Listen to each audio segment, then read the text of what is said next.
May gitisang daang pulis mula sa National Capital Region Police Office at Quezon City Police District ang nananatiling naka-standby dito sa Welcome Rotonda, Quezon City upang tiyakin ang seguridad at kaayusan matapos ang isinagawang kilos protesta kaunay ng pagdiriwang ng Labor Day. Bagamat nakaalis na ang mga relihista sa lugar, patuloy pa rin naka-alerto ang mga otoridad bilang bahagi ng kanilang security measures upang matiyak na mananatiling maayos at mapayapa ang sitwasyon.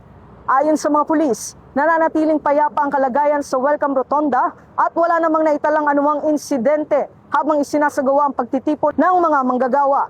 Patuloy ring minomonitor ng mga otoridad ang mga pangunahing lansangan at posibleng ruta ng mga nagprotesta upang mapanatili ang kaayusan at kaligtasan ng publiko.